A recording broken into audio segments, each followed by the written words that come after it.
I read a lot in my childhood and adulthood. I still do.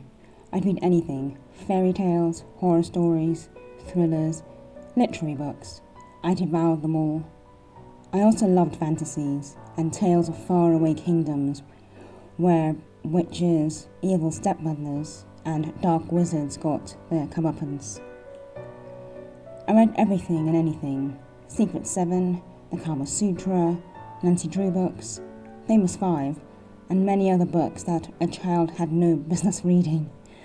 The adults never found out, as I was very good about keeping quiet and putting the reading material back in its place.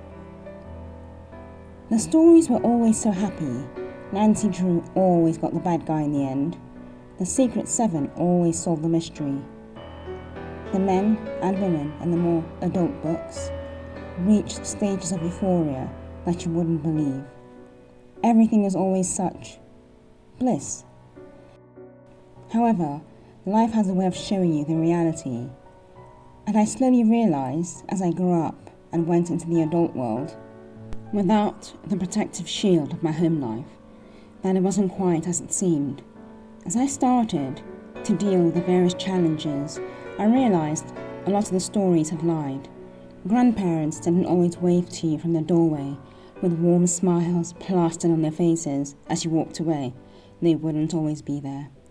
That school friend who seemed boring due to being so responsible, but who was constantly being beaten at home by his mother. He just wanted to be liked. Death, pain, depression were never factored in any of these stories. When I read older books, it was the same. The teens in my young adult books were always happy, bubbly, chirpy. Their concerns centered around whether they would get asked out by the hot boy at school, and vice versa. Will the pauper girl be saved by the prince?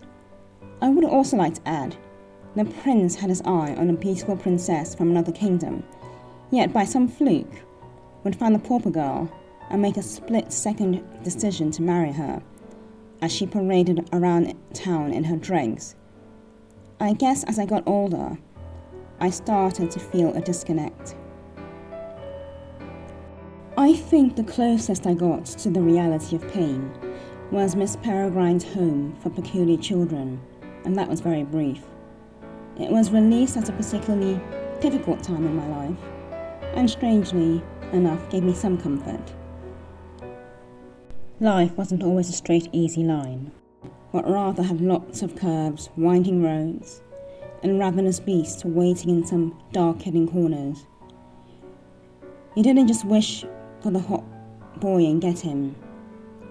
It struck me that the issue of depression was never openly discussed in books. Everything was always resolved, tidily and neatly presented in a bow. But life had so many twists and turns and unexpected surprises. I thought there was something wrong with me at first. Why was I choosing to look at the world through such a dark lens? And I realized I was just being realistic. Life was full of many things, many events, expected and unexpected. Pain, peace, love, bereavement, death. Although I'd loved my fantasy books growing up, I wish there'd been a hint more reality in them. No one was ever that happy. I started to write very early on in life. I'd write a series or possibly a book and then put it aside as I moved on to the next project. What can I say? Busy brain syndrome. As I got older, I started pulling stacks of paper from boxes and bookshelves as I revisited my old work. I was looking for stories to work on, expand the characters and plot lines. I realized my views had changed somewhat, although the fantasy element remained. I will always love fantasy and world building, but my stories became slightly darker in nature as time went on. I suppose I was no longer the innocent child. I intended to show life in all its beauty and ugliness. My Dwellers Beneath the Arches series was one that started off innocently, full of magic, enchantment, and wonder. But by the time I'd reread it, added to it, and changed things around, it became a series that quite a few of my readers could relate to.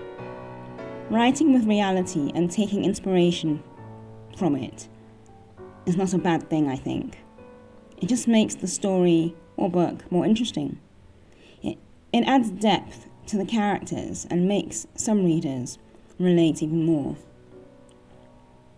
And more importantly, compared to the fairy tales of our childhood, it shows not all things are black and white. Good and evil aren't such plain and simple concepts. The villains are sometimes the ones who need rescuing, and the heroes, well, they can be very dark.